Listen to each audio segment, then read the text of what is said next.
como que vamos, então, conseguir reunir alguma literatura que nos ajude a fazer bons levantamentos bibliográficos para orientar a nossa análise conceitual. Para fazer qualquer análise conceitual, a gente vai precisar das referências que vão lidar com aquele conceito. De todo modo, se qualquer tipo de approach que a gente vai adotar, vai precisar que a gente crie, né, ou estabeleça a amostra de textos, ou lide com a literatura que trata daqueles conceitos que a gente vai tentar definir, tentar delimitar. Então, como encontrar esses textos? Quais textos vão ser os fundamentais para que a gente consiga tirar deles a definição dos conceitos que são importantes para a nossa análise conceitual? Então, essa é a principal pergunta. E para responder essa pergunta, a gente acaba fazendo uma outra pergunta, né? Como acessar esses textos? Como chegar nesses textos? Como elencar esses textos mais relevantes? Uma pergunta de tipo como sempre é relacionada a método, né? Qual é o método que a gente utiliza, então, para fazer o levantamento bibliográfico? Como que a gente tem boas práticas na produção científica para escolher os textos que vão ser relevantes para a nossa análise conceitual. Lembrando que a análise conceitual, ela não é apenas assim, eu preciso fazer um glossário, eu preciso definir, delimitar os conceitos que eu quero avaliar, né? Ela não é apenas isso. Ela não é apenas fundamental para a definição conceitual, mas também ela é fundamental para a gente conseguir encontrar os debates teóricos em torno daquilo que estamos querendo analisar. A análise conceitual talvez seja o grande método capaz de produzir um bom diagnóstico dos debates teóricos a partir de uma metateoria problem-driven. Então, a gente já demarcou a nossa metateoria. Se nós aceitamos uma metateoria de tipo problem-driven, que é uma metateoria que pensa numa ciência direcionada à solução de problemas, não só problemas científicos, mas problemas práticos de política pública, como que você resolve desafios sociais, tecnológicos, políticos, científicos do ponto de vista de solução de problemas humanos. Então, esse tipo de ciência problem-driven está mais alinhada com a necessidade de produzirmos boas análises conceituais para avaliar a produção científica, teorias e produção empírica sobre aquele problema. Então, tudo pode começar com análise conceitual, porque na metateoria problem-driven a gente tem a necessidade de resolver problemas conceituais e problemas empíricos. Talvez os primeiros problemas de um tipo de ciência problem-driven sejam os problemas conceituais. A gente conseguir fazer aquilo que o Giovanni Sartori fala, né, que é a delimitar a intenção conceitual. Quanto que o teu conceito vai dizer respeito a propriedades abstratas de algo do mundo. Então, se eu tenho um conceito de poder, de Estado, de justiça, de cidadania, de desenvolvimento, de inovação, de tecnologia, do ponto de vista teórico, o que eles querem dizer? Que propriedades abstratas eles envolvem? E também problemas empíricos. A que eles se aplicam? A que tipo de caso, de problemática, de fenômeno empírico eles se aplicam? Então, a análise conceitual ela vai nos levar necessariamente a essa solução, a essa delimitação, a essa definição. Como que a gente vai decidir, então, as referências bibliográficas que vão ser fundamento para que a gente delimite esses conceitos do ponto de vista da sua intenção e extensão. Então, isso é fundamental. Qual é a literatura relevante? E como definir qual é a literatura relevante? Primeiro caminho, como resposta a essa pergunta, qual é a tese que surge nas ciências sociais? É a tese da análise conceitual como forma de revisão da literatura e observação de correntes problem-driven. E aí essa tese tem sendo desenvolvida de forma qualitativa. 2 exemplos dessa tese estão aqui nos textos do Luiz Cianoni, aquele que analisa o conceito de hegemonia, e o texto do Pedro Fonseca, professor aqui da Federal do Rio Grande do Sul, o seu colega também, André Cunha, os dois foram meus professores, e o Lucas Paes, que adota a metodologia do Giovanni Sartori para fazer uma análise conceitual do termo emerging power, que é potência emergente. é uma forma, né, dentro dessa tese, que é fazer análise conceitual para observação de debate teórico e levantamento de literatura sobre aquele conceito ou aquele problema, é um bom exemplo. Também tem o do Luiz Quenoni, que é uma publicação de mais prestígio, digamos assim, porque ele é uma entrada do Oxford Research Encyclopedia of International Studies, então ele é uma entrada importante dentro de uma enciclopédia internacional sobre o conceito de hegemonia. E aqui eu trago, basicamente, um desdobramento daquele debate sobre duas correntes que a gente trouxe lá na análise conceitual. Uma derivada do Giovanni Sartori e uma derivada do Charles Reagan. A do Pedro Fonseca, derivada do Giovanni Sartori, a do Luiz Quenoni, derivada do Charles Reagan, /Gary Gertz, /James Mahoney. Então é um desdobramento dessas subcorrentes, e vocês vão ver que no fim das contas é bem parecido. E na realidade, os caras acabam utilizando, o Luiz Quenoni acaba utilizando o método de Giovanni Sartori para fazer essa análise conceitual. Ou seja, isso nos dá propriedade para argumentar que utilizar o método de Giovanni Sartori é adequado para fazer uma boa análise conceitual, um levantamento bibliográfico sobre um conceito, sobre um problema, e também utilizando, obviamente, os diagramas de Venn do Giovanni Sartori. Tá? Mas aí vamos em direção depois a essa discussão. Qual é a antítese desse negócio? E por que a antítese? Porque para e passo havia o desenvolvimento de métodos qualitativos mais robustos para a gente fazer um bom levantamento bibliográfico e uma análise conceitual que nos permitia entender correntes teóricas, fazer uma revisão da literatura um pouco mais sofisticada do que a mera revisão da literatura narrativa, né, como a gente vai ver depois, quando vamos falar da revisão sistemática da literatura. Para e passo, esse método qualitativo estava sendo desenvolvido com o amparo do Giovanni Sartori. Houve também desenvolvimento de métodos quantitativos de approach, levantamento da literatura e reorganização da revisão bibliográfica de uma forma um pouco mais precisa e sistemática. Não chegava a ser, nesse momento, a análise ou a revisão sistemática de literatura que a gente vai tratar logo adiante. Essa revisão sistemática da literatura é o que eu vou chamar de síntese depois, que a gente ainda está na antítese. A antítese é a meta-análise, é a bibliometria, é a análise bibliométrica das coisas. Então, muito da nossa área acabou se desenvolvendo decorrente do processo de digitalização, tanto das referências bibliográficas, ou seja, primeiro se digitalizou não os textos, né? Primeiro a gente foi botando na internet as referências bibliográficas e computando o número de citações que cada texto fazia de uma outra. Tanto que quando você vai nas revistas científicas, a primeira coisa que aparece lá é a lista de referências daquela bibliografia. Se você vai abrir no Cielo o artigo, às vezes não aparece o artigo, ou vai no JSTOR, não aparece o artigo, aparecem as referências bibliográficas daquele artigo. O primeiro caminho que foi feito pelo Web of Science foi computar a lista de referências bibliográficas de cada texto que ia sendo publicado. Depois, é claro, na sequência, você tem a publicação dos textos totalmente digital, né? Você, primeiro, digital e impressa, hoje totalmente digital. Depois, um novo momento que é você fazer a recuperação daquilo que foi antes, daquilo que só tinha impresso. Então, digitalização dos textos. Então, você tem cada vez mais capacidade do processo de digitalização e de observar como tem sido a produção científica, como tem sido as interações entre autores e temáticas, como tem sido a característica de quem produz, quando, onde, como, por quê. Todas essas sistemáticas de análise bibliográfica que está sendo derivada basicamente do processo de digitalização de arquivos digitais. Isso não foi a gente que fez, isso foi o pessoal lá da arquivologia, da biblioteconomia. Isso a gente só está logrando os louros do trabalho, do esforço dessa turma, conseguiu digitalizar e organizar a produção científica de uma forma que hoje a gente consiga utilizar dessas ferramentas que eles produziram para a gente de uma maneira central na nossa produção científica.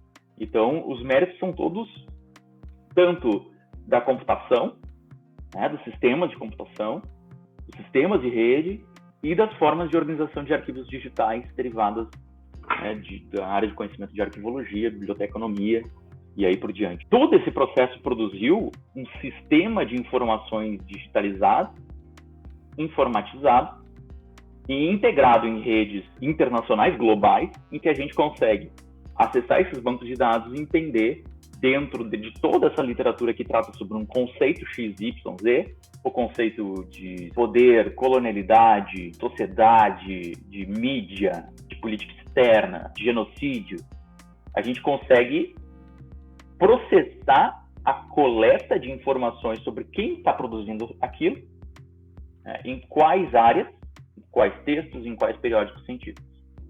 É claro que este processo ele vai ser sempre assimétrico e algumas áreas do conhecimento vão ter mais oportunidades, mais vantagens, porque já se digitalizaram antes, já tem bases de dados digitalizadas e globalizadas, outras áreas vão ter mais dificuldades, e é por isso que a gente vai tratar aqui de um texto que me parece fundamental, que é o texto da Anne Wilharsen, que para mim é a grande revolucionária das ciências sociais e humanas. O que ela fez? Ela pegou a principal base de dados de coleta de informações científicas nos dias atuais, que é o Google Scholar, e transformou o Google Scholar, que é simplesmente uma ferramenta para crianças, né? Sim, o Google Scholar ele tem uma base de dados de ferramental analítico infantil. Ou seja, é aquelas coisas de pai, parece um blogzinho. Transformou essa base de dados em uma base de dados apropriada para o estudo de meta-análise e bibliometria, que é o quê? É contar propriedades de publicações acadêmicas. Meta-análise e bibliometria é isso. É você processar estatisticamente informações bibliográficas. Que informações bibliográficas são essas? Número de artigos por autor, número de citação de cada artigo desse autor, número de citação por ano, quantidade de artigos que o autor publica que tem um número de citação maior ou igual ao número desses artigos, isso é o índice H, depois eu explico melhor. Onde que estão esses autores, se formaram aonde, fizeram doutorado aonde, atuam em qual instituição, falam qual língua, produziram em qual idioma, as revistas são de qual área científica. Então, bom, isto é a meta-análise que a gente pode produzir de uma base de dados complexa como é o Google Scholar. E a Anne Wilharsen e seus colaboradores, ela é da área de administração e ela conseguiu produzir um software, que é esse Publish or Perish, que ele é muito importante, talvez não tanto para as áreas das ciências naturais, exatas e da saúde, mas ele é fundamental para a área das ciências sociais humanas. Por quê? Porque ele lida com o banco de dados que reconhece de forma mais sistemática a produção científica da área de ciências sociais humanas. Os dois bancos de dados anteriores ao Google Scholar, que são o Web of Science e o Scopus, eles têm limites significativos para entender o processo de produção científica, para rastrear onde estão as possíveis citações de artigos científicos ou de produtos científicos como livros de autores da área de ciências sociais humanas. Por quê? Porque eles não lidam com tese de doutorado, não lidam com dissertação de mestrado, não lidam com revistas do Sul Global, que não estão cadastradas ali. O Google Scholar, ele é mais democrático, é claro, ele é uma base mais robusta, ele é fundado pelo Google, o Google surge como um engine de busca. O surgimento do Google era mapear a internet. Então, se ele consegue mapear a internet, ele consegue mapear a internet acadêmica de uma forma muito mais significativa do que a Taylor & Francis ou do que a Elsevier, que são as empresas que sustentam a Web of Science e Scopus, respectivamente. Só que, como eu disse, a plataforma do Google Scholar nativa é infantil, não é própria de meta-análise. E a plataforma do Publish or Perish é própria para meta-análise. Inclusive, ela fala nesse texto aqui que ela utilizou os resultados do Web of Science e do Scopus na plataforma dela do Publish or Perish. Ela importou lá para o Publish or Perish, porque no Publish or Perish ele tem uma organização mais própria para meta-análise, e aí seria importante, no caso dessa comparação Google Scholar, Scopus e Web of Science, para que ela mantivesse todos os dados tabulados numa mesma plataforma. Tá? Então o Publish or Perish tem essa possibilidade. Inclusive, se vocês quiserem utilizar o Web of Science ou o Scopus como fonte de dados, dá para usar lá pelo Publish or Perish.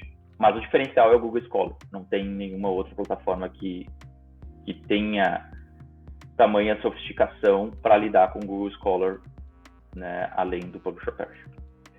Então tá, por que eu estou falando do Publish or Perish? Porque ele viabilizou a gente começar a fazer meta-análise e bibliometria mais sofisticada nas ciências sociais humanas.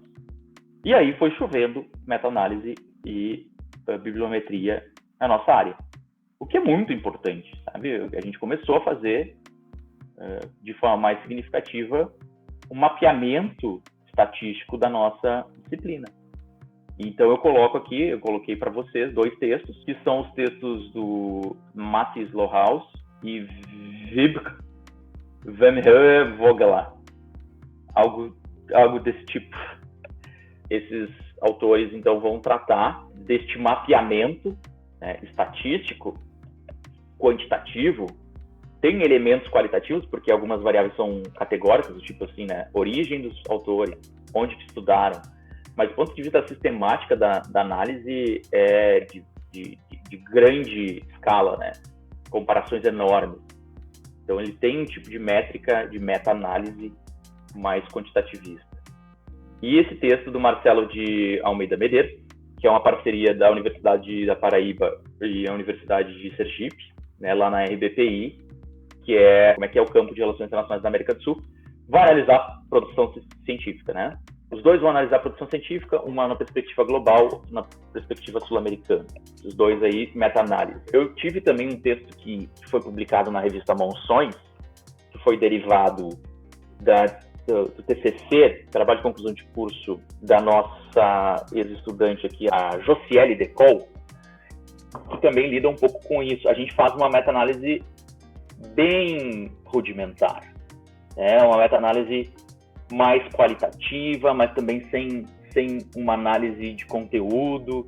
Então, aquele texto é o que se fazia até os anos 2015 e 2016. Depois dos anos 2015 e 2016, quando a gente começa a popularizar o Publish or Perish, justamente derivado desse artigo de 2016 da Harvard, que ela demarca que o Publish or Perish é importante para as ciências sociais humanas, o pessoal começa a usar, e aí aquelas análises mais rudimentares, meta-análises mais rudimentares, acabam sendo superadas, claro, por análises mais robustas, né? Os bancos de dados começam a se tornar mais robustos também, e aí a gente não precisa mais analisar, a gente tem aí um dilema também, né? Que é analisar a métrica agregada, que é esse tipo de meta-análise, ou se a gente vai para os textos utilizando também análise de conteúdo, que a gente vai lidar em algumas aulas seguintes. Então, assim, da meta-análise a gente tira várias opções ainda, né? Que é a análise de conteúdo, que é a análise de redes. E para que a gente consiga resolver isso de uma forma mais adequada, assim, a gente tem todas as opções. Uma das sugestões, né, que tem surgido é o que as ciências... Então, assim, você tem um bocado de dados, tá? Você tem uma sistemática qualitativa, você tem uma sistemática quantitativa de levantamento. Como é que tu reúne todas essas possibilidades? E para além dessas que a gente falou aqui, inclusive, como eu tinha falado, o QDA, que é a análise qualitativa de dados de textos, text mining, né, mineração de texto, a gente pode colocar em software e ele processando, né, nuvem de palavras, árvore de palavras, quantidade de citações de uma palavra em relação a outra. Toda essa árvore de relações e análise de redes entre autores e redes de citação, de co-citação, também está dentro dessa jogada. A gente só não vai falar aqui hoje. Mas como sistematizar toda essa loucura de dados? Esse é o grande desafio. Tá? Sendo que a gente tem aqui, em termos genéricos, uma tese, que é a melhoria de capacidade analítica qualitativa desses dados, tá? Desses textos, e a antítese, que é a melhoria da qualidade quantitativa. O que a gente vai fazer como resultado vai depender da gente. A gente pode defender um lado, defender o outro, melhorar cada uma dessas partes, ou ir por um caminho um pouco mais sintético, que é isso que está proposto pela pela perspectiva multimétodo, né, que é a revisão sistemática de literatura. A revisão sistemática de literatura, ela vem importada de outras disciplinas que já têm esse problema antes da gente, que já tem multimétodos muito antes da gente, das ciências sociais, e que já se propõem a relacionar multimétodos quali e quant muito antes da gente, como as ciências da saúde. Então você vai ver enfermagem, você vai ter ciências médicas em geral, lidando com métodos muito variados.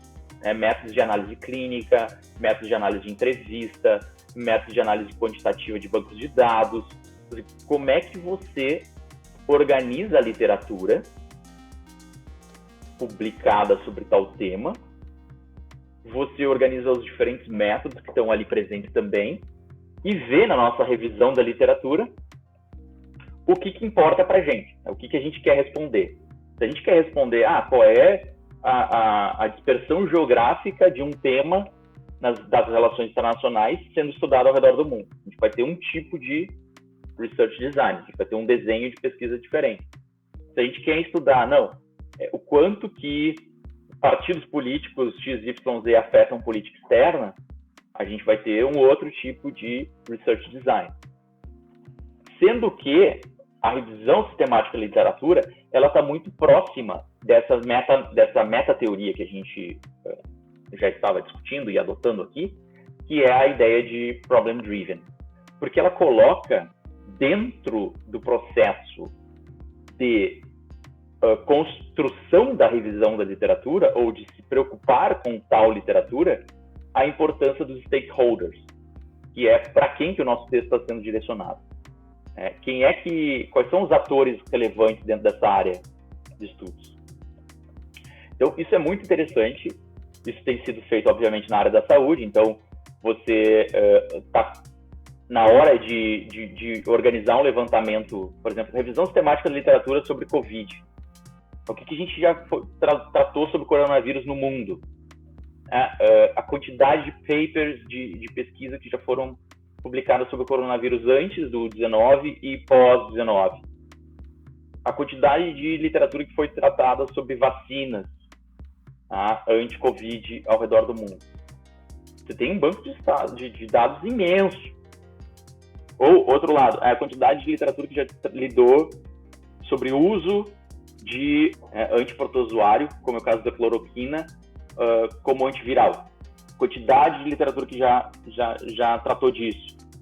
Para além da literatura, a gente tem que organizar, a literatura, mas também quais são os stakeholders. O SUS, o que o SUS está fazendo, o que a Anvisa, como que a Anvisa já estudou esse tema, ela tem algum documento, então não vale apenas os documentos científicos, vale também policy papers, vale documentos sendo produzidos por esses stakeholders. Por exemplo, na nossa área, política externa e terrorismo. Não serve apenas se a gente for usar essa revisão sistemática de literatura, a gente usar apenas textos acadêmicos. A gente pode ir também em textos dos think tanks norte-americanos, CSIS, Brookings Institution, porque eles também produzem conhecimento significativo sobre o tema e eles vão também importar para o processo decisório de política pública. Então, isso também é um tipo de pesquisa problem-driven que está na revisão sistemática da literatura e a gente vai discutir um pouco sobre isso. O que significa para a gente aqui a revisão sistemática da literatura? Me parece, ainda está em construção. Na nossa área ela foi pouco adotada, mas ela permite um controle mais robusto, e adequado a políticas públicas e a metateorias problem-driven, do levantamento bibliográfico, da revisão da literatura. E, portanto, também a combinação de métodos quali e quant no levantamento da literatura. Então, eu posso, ao mesmo tempo, filtrar o meu levantamento da literatura por métodos quantitativos, tipo meta-análise, e na hora de organizar essa literatura em correntes teóricas, eu posso usar os métodos mais qualitativos. Se vocês forem ver, nenhum dos textos qualitativos que a gente usou aqui designa claramente como é que foi o método quantitativo de levantamento de literatura. E nenhum dos textos mais quantitativos que a gente tem aqui tem uma sistemática mais qualitativa de análise. Então, são os pontos fracos de lado a lado. E aqui talvez seria uma possibilidade de trazer, né, o forte de cada um para um processo um pouco mais complexo, e aí que vai exigir muitas vezes de grandes projetos de pesquisa, mas isso a gente vai ter que discutir, o que é possível fazer no âmbito de uma dissertação de mestrado, no artigo científico, qual é a escala das nossas propostas, o que dá para fazer dentro dessa opção. Eu acho que é aí que está. A revisão sistemática da literatura, ela nos coloca experiências ou métodos qualitativos e métodos quantitativos como opções, e não como uma camisa de força. A gente pode optar por uma coisa ou outra na hora de produzir o nosso levantamento e revisão da literatura.